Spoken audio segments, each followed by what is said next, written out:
अस्सलाम वालेकुम नाजरीन, मैं हूं आपकी मेज़बान गालिया एमन और आपका पसंदीदा प्रोग्राम ग्रीन फार्म्स। नाजरीन, अल्लाह ताला ने कुरान पाक में इरशाद फरमाया है कि शहद इंसान के लिए बहुत मुफीद करार दिया गया है। इसीलिए हमारे कल्चर में शहद का इस्तेमाल काफ़ी कसरत से देखा जाता है।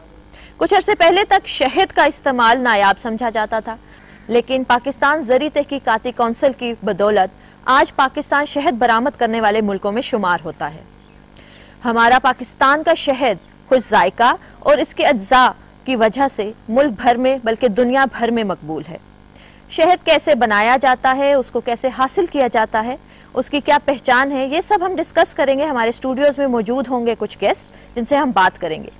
वेलकम टू द स्टूडियोज नाजरीन। हमारे साथ हमारे गेस्ट मौजूद हैं जो आज प्रोग्राम के टॉपिक पे हमारे साथ गुफ्तगू करेंगे। मैं उनसे आपका तारुफ कराती चलूँ। मेरे साथ मौजूद हैं डॉक्टर एलिज़ाबेथ स्टीफन साहिबा और उनके साथ बैठे हैं डॉक्टर मोहम्मद सिद्दीक मुनव्वर साहब। आप दोनों का स्टूडियोज में आने का बहुत बहुत शुक्रिया। नाजरीन, इस प्रोग्राम का आगाज़ मैं एक ईमेल से करना चाहूँगी। हमें सरवर साहब अलीपुर से लिखते हैं, हमारे प्रोग्राम की तारीफ़ कर रहे हैं और उन्होंने फलों पे जो एक हमारा प्रोग्राम हुआ उसकी तारीफ़ की है। बहुत बहुत शुक्रिया। उनकी एक रिक्वेस्ट है जो आज इस प्रोग्राम में पूरी कर दी जाएगी। वो कह रहे हैं कि शहद की पैदावार और इसके फ़वाइद के बारे में अगर प्रोग्राम पेश किया जाए तो सरवर साहब, आज का प्रोग्राम हमारा शहद के ही ऊपर है और जिसके लिए हमारे माहिरीन यहाँ पे हाजिर हैं और हम उनसे गुफ्तगू करेंगे, सवालों जवाब करेंगे। सवालों का सिलसिला शुरू करते हैं। डॉक्टर एलिज़ाबेथ, मैं आपसे पहला सवाल करना चाहूँगी कि शहद की पैदावार जो है उससे हम ये तो कहते हैं कि जी मक्खियों से हम शहद तो हासिल करते हैं, लेकिन ज़राअत में और कौन से ऐसे डिपार्टमेंट्स हैं जहाँ पे ये हम इसका यूजेज जो है वो हमारे लिए है? मगज़बानी जो है, मतलब जिसमें मक्खियाँ जो है सिर्फ शहद ही नहीं बनाती और वैक्स नहीं बनाती, बल्कि इनका 100% रोल जो है वो एग्रीकल्चर में है, यानी ज़राअत में है।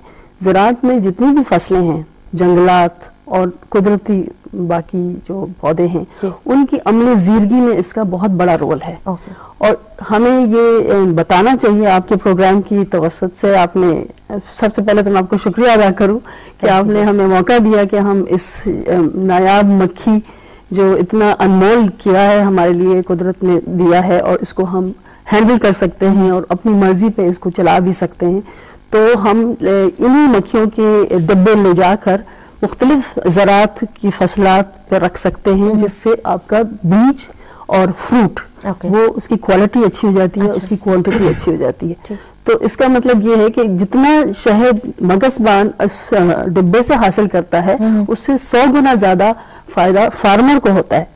एक ज़राअत जिसकी फसल है उसकी 100 गुना जो है उसकी पैदावार में इजाफा हो जाता है। मतलब कि शहद की मक्खी फ्रूट्स पे और इन फसलों पे क्या किस तरह से उसकी कारकर्दगी बेहतर बनाती है? असल में बहुत सारे और भी कीड़े हैं जो कि ये अमले ज़िरगी का वो करते हैं, लेकिन 80% जो है वो शहद की मक्खी को जाता है रोल कि ये जो है सिर्फ अपने लिए खुराक नहीं जमा करती बल्कि अपने बच्चों के लिए भी जमा करती है।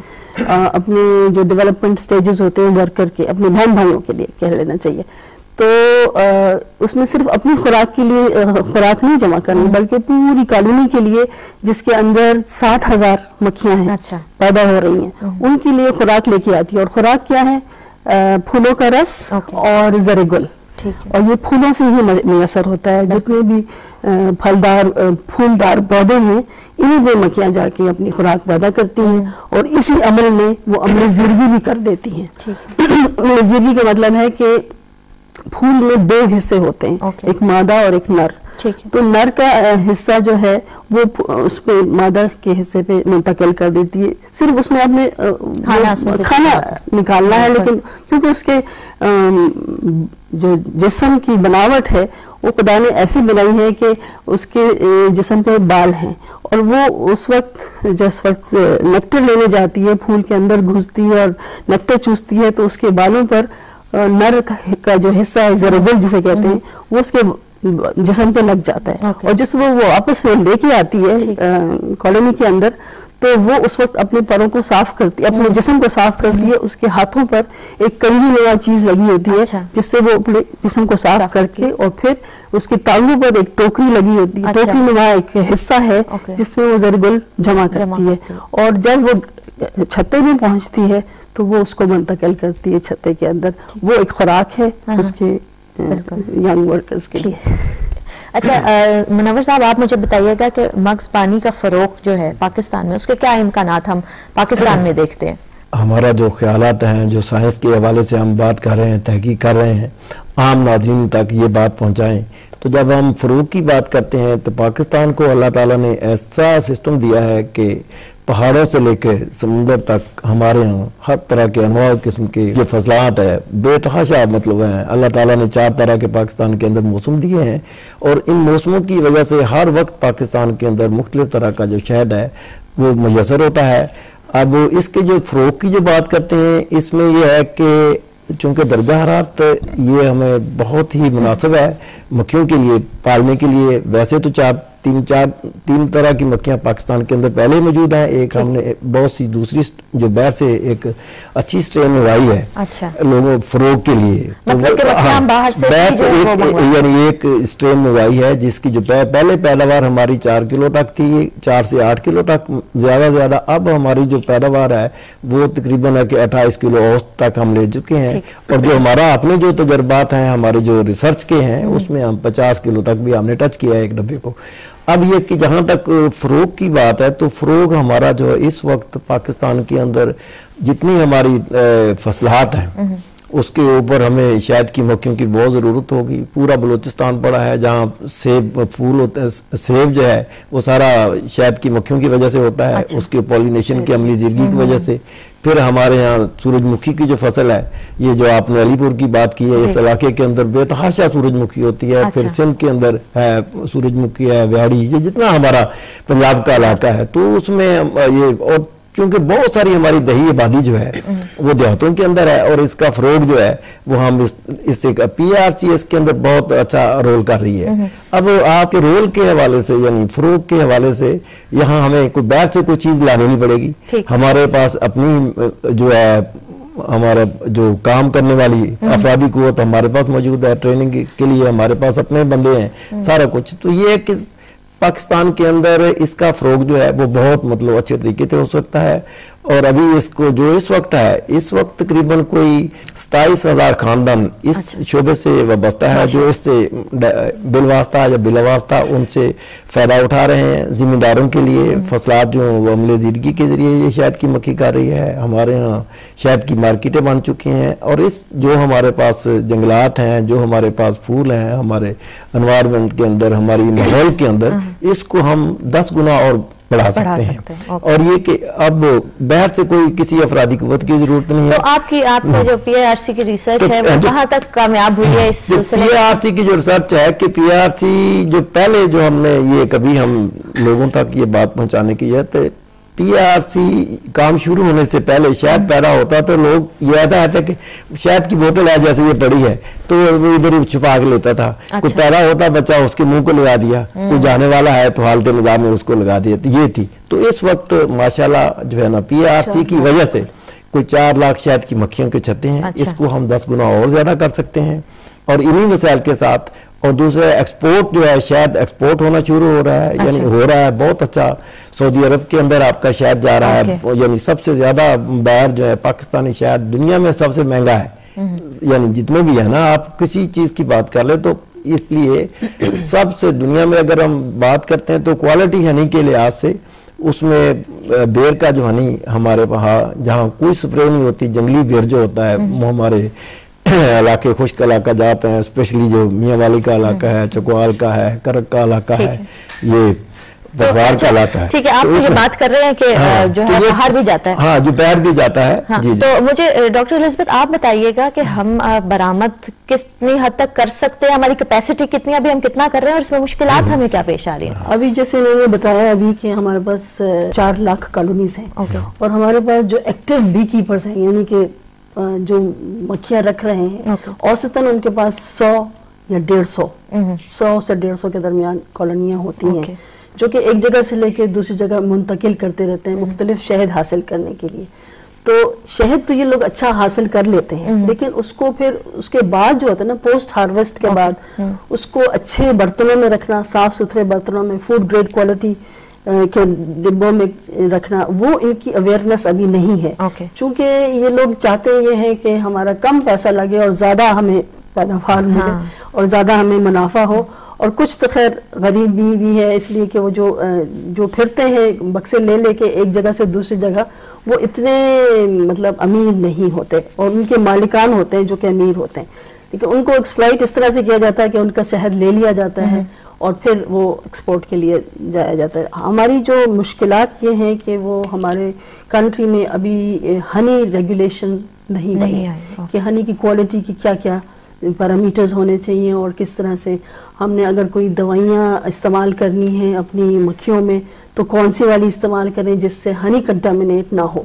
इस पे रिसर्च नहीं हुई या गवर्नमेंट लेवल पे इसकी इम्प्लीमेंटेशन एंड पॉलिसीज नहीं बनी? रिसर्च हुई है, मतलब बता दिया है इनको कि ये दवा इस्तेमाल करनी है, ये नहीं करनी। पिछले मेरे पास एक ALP का प्रोजेक्ट था, 3 साल मैंने उसे चलाया, उसके अंदर मैंने उनको ऑर्गेनिक एसिड्स यूज करने को कहा।